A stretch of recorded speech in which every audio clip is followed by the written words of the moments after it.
안녕하십니까. 불지혜입니다. 오늘은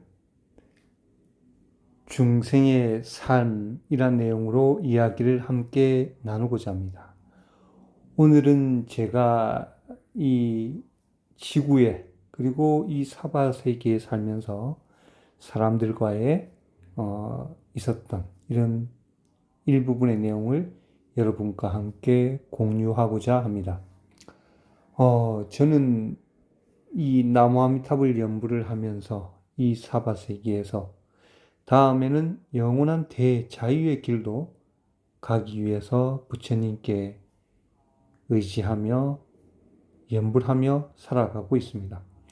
하지만 부처님께서 말씀하신 대로 우리의 업에 의해서 전생, 수억 겁의 전생의 업에 의해 이번 생에 태어났고 이번 이 짧은 100년이라는 삶 속에서 그 수억 겁의 전생의 삶을 살아온 가부를 받고 또 이번 생에서 지어가며 살고 있습니다.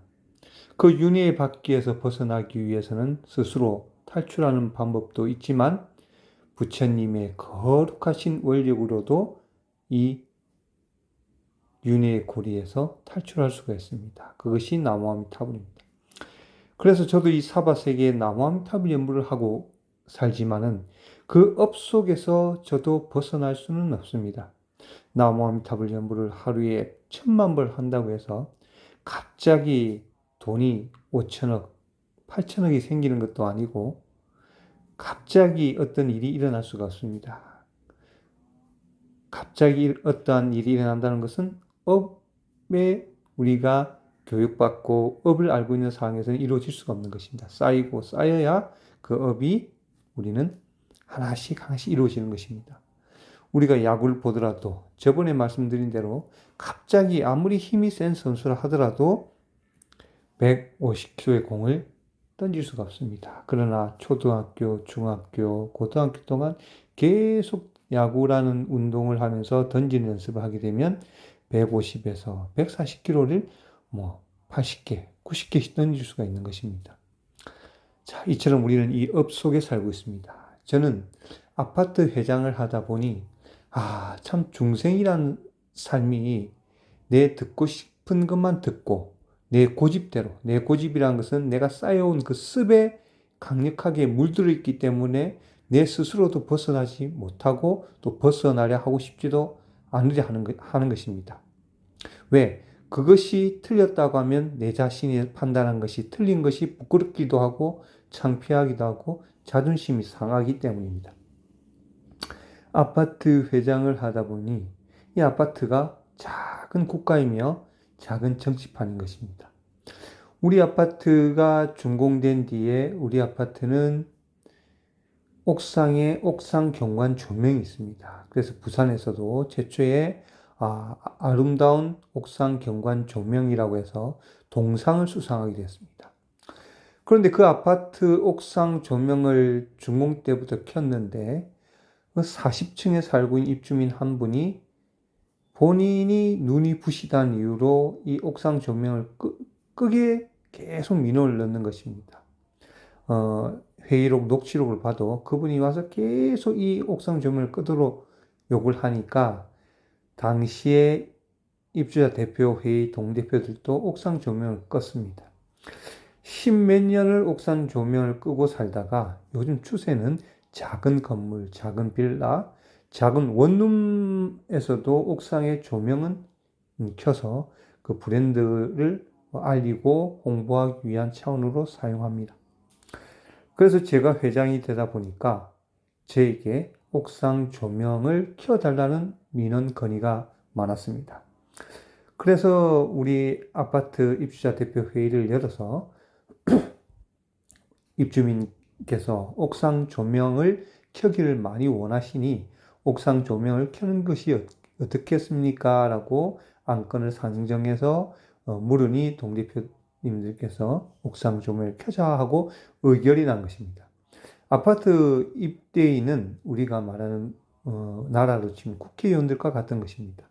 모든 권한을 투표로 해서 그 동대표를 선출했고 선출된 동대표는 그 동의 입주민을 대신해서 모든 권한을 가지고 대신해서 행사를 하는 것입니다. 아파트 살림이나 기타 이런 것을 안건에 올리면 의결하는 것입니다. 아파트 하나 모두를 입주민께 매일매일 투표를 해서 이것을 할까요? 저것을 할까요? 물어볼 수도 없는 것이고 그것 또한 행정적, 경제적 손실이기 때문에 그래서 동대표를 뽑는 것입니다. 나라 일도 마찬가지입니다. 나라 일도 국회의원을 뽑아서 우리가 입법을 하고 어떤 결정을 하는 것이지 매번 나라 일을 이것을 할까요? 말까요를 국민께 매일매일 투표한다면 참 나라가 움직일 수가 없습니다.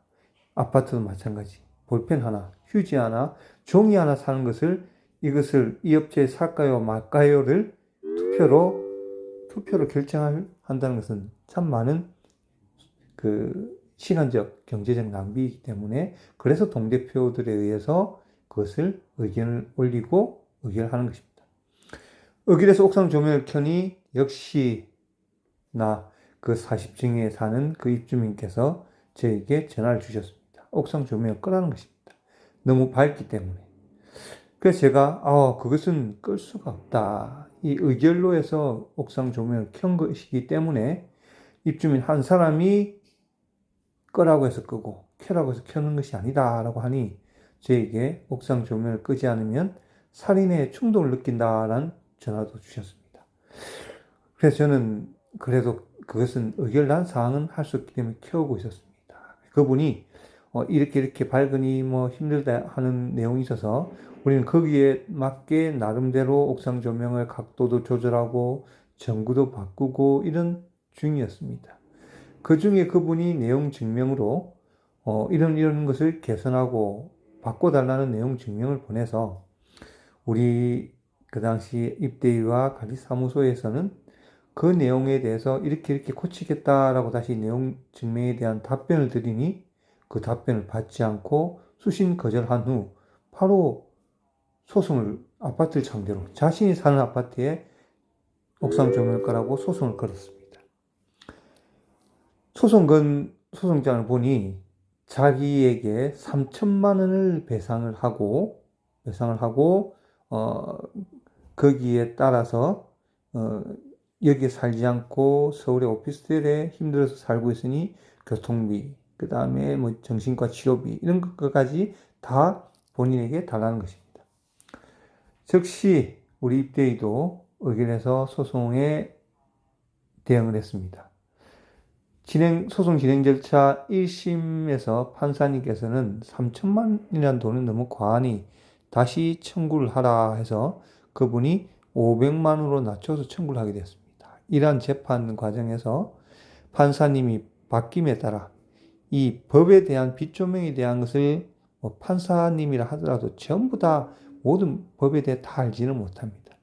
그러다 보니까 1심 바뀐 판사님께서 옥상 조명의 빛이 밝다는 이유만으로 이분에게 500만 원을 지급하라고 판결했습니다.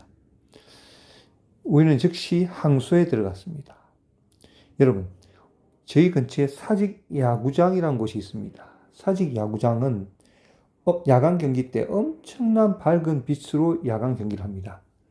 그 야간 경기를 하는 그 전구 조명을 5m 앞에서 밝기를 측정하게 되면 몇천 배 이상의 빛의 밝기가 나오겠죠. 그렇다고 해서 그 전구가 5m 앞에 측정한 그 빛이 밝다고 해서 그 주위에 사는 아파트들이 조명빛이 밝으니 우리가 밤에 잠을 못 자니까 손해배상해라 한다고 되지가 않습니다. 예전에 기아 야구장에서도 이런 사례가 있었죠. 그래서 그 당시 판례는 어떻게 되었냐면 그러면 그 야구장의 조명의 빛이 그 인근 아파트의 각 세대에 얼만큼 빛이 투여가 되고 들어가는지 세대에 측정하라. 그게 불쾌 걸레어 지수입니다. 그 측정하게 되면 수치가 1부터 2, 3, 4부터 36까지가 나옵니다. 그러니까 불쾌 걸레어 지수라는 것은 그 조명이 그 세대의 창문을 통해서 들어갔을 때 불편함의 정도, 너무 밝아서 살 수 없을 정도가 우리가 최대치가 36 정도라고 합니다. 그 36 정도의 빛을 3년간 그 집에 들어갔다 하더라도 우리나라 규정된 관련된 조명에 법적으로 지급해야 될 돈이 100만 원도 안 됩니다. 그런데 이분이 불쾌 근래의 지수를 측정하지는 않고 옥상의 조명의 빛 밝기만으로 1심에서는 판결해서 500만 원을 선고를 했습니다. 그래서 우리 항소 변호사 측에서도 아니 빛이 그 세대에 들어갔는지 안 들어갔는지 얼만큼 피해가 있는지 측정 없이 전구가 밝다는 이유만으로 배상하는 것은 맞지가 않고 그러면 그 불쾌 근래 지수를 일단 측정을 해달라. 그 세대에서. 두 번째, 우리가 국가에서 정한 배상 금액도 3년에 불쾌 근래 지수 최고치인 36을 3년간 그 집에 투여되었다 하더라도 100만 원 미만인데 500만 원 많다는 내용으로 항소 중에 있는 것입니다. 이러한 항소 중에 아파트에서 우리 아파트 그랬죠. 이게 여당과 야당이 있다 보니까 그 아파트 입주민의 돈 3천만 원을 지키기 위해서 소송이 시작된 것인데 그것을 모르고 회장에게 이런 말씀하시는 분도 있어요. 아이 그 뭐 조명 소송 괜히 해가지고 말이야. 뭐 시끄럽게 만드냐. 그래서 제가 그분께 그렇게 말씀드렸죠. 아 소송을 우리가 먼저 시작한 것이 아니고 그분이 3천만 원을 배상하라고 소송을 걸었을 때 그럼 우리는 그 소송을 맞서지 않으면 인정이 되어서 3천만 원을 줘야 되는데 아파트 입주민 우리 돈으로 3천만 원을 줘야 되느냐? 그걸 맞지 않지 않느냐라고 말씀드리니 아 그러면 뭐 좀 달래서 잘하지요. 이렇게 말씀하시길래 아 우리가 내용 증명이 왔길래 우리가 답변서 써서 내용 증명을 보내니 그분이 수신 거절한 후 바로 소송을 걸었다. 이렇게 말하면 아 참 회장이 아파트를 위해서 이렇게 노력하고 계시네요 라고 해야 되는데 자기 측 자기 측에 또 우리 아파트 말씀했죠. 여당 야당이 자기 측의 사람이 아니라고 이것을 그 표현을 들 때 참 이 돈이 자기 세대에서 어떻든 간에 각각 이렇게 돈이 만약에 배상하게 되면 나가게 되는 건데 그 돈을 지켜줘도 이렇게 한다는 것이 내 관념, 내 고집이 맞다고 하면 그쪽을 든다는 그 마인드, 그게 중생의 마인드가 아닌가. 그것이 자기가 틀렸다고 하면 내 생각이 틀린 것에 대한 자존심이 상하는 것.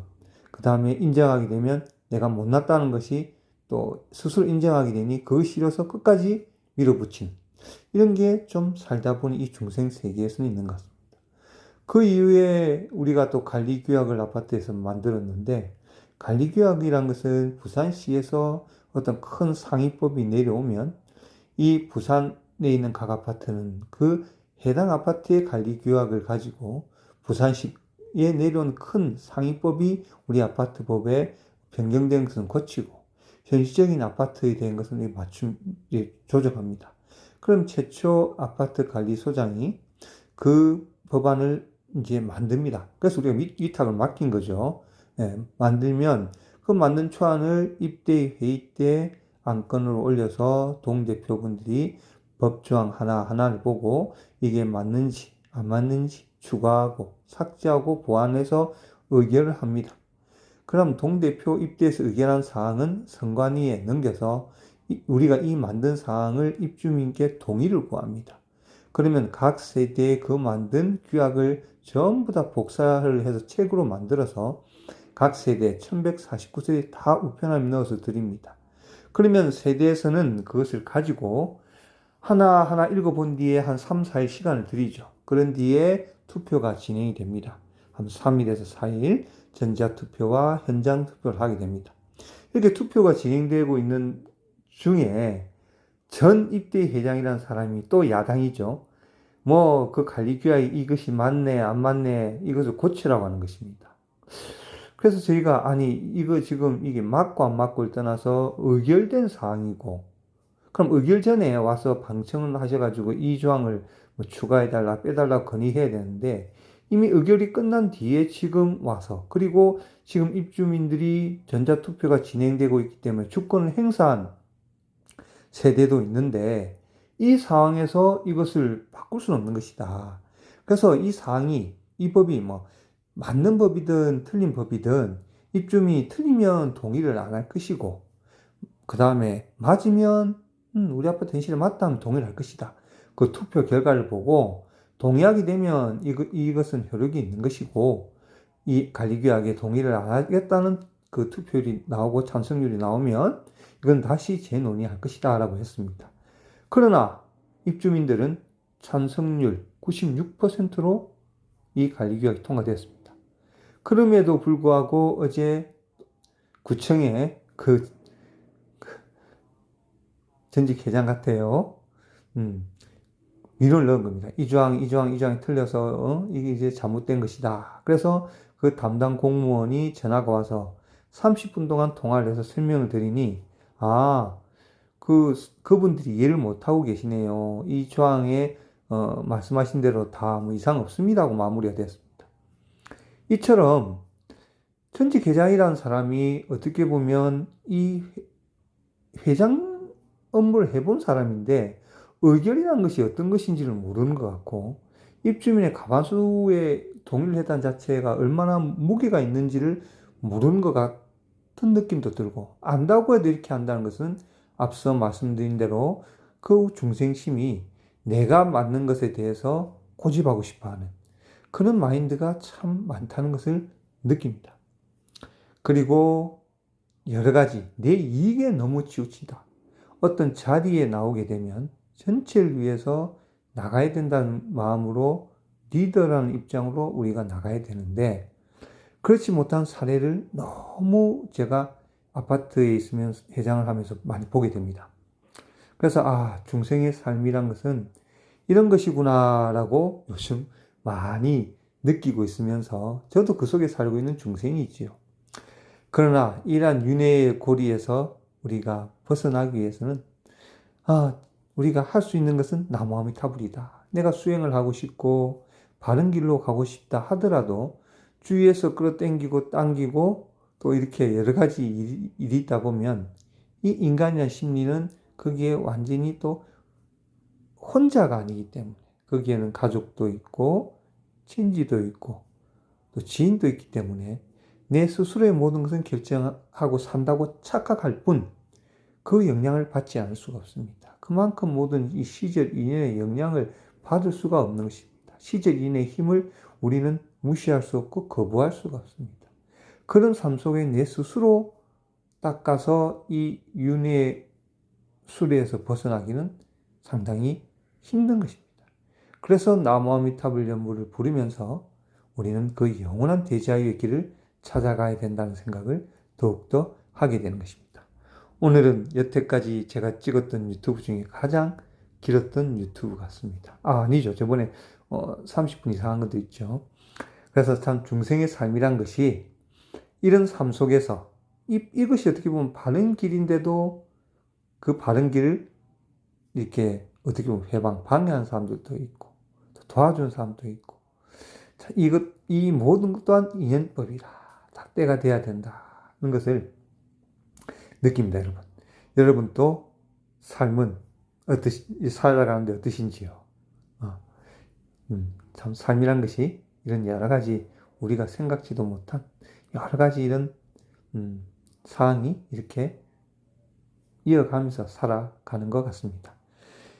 이러한 가운데서도 나무아미타불 연불을 잊지 마시고 오늘도 나무아미타불입니다. 이 연불에 우리가 의지하면서 살아갑시다. 감사합니다. 나무 아미따바.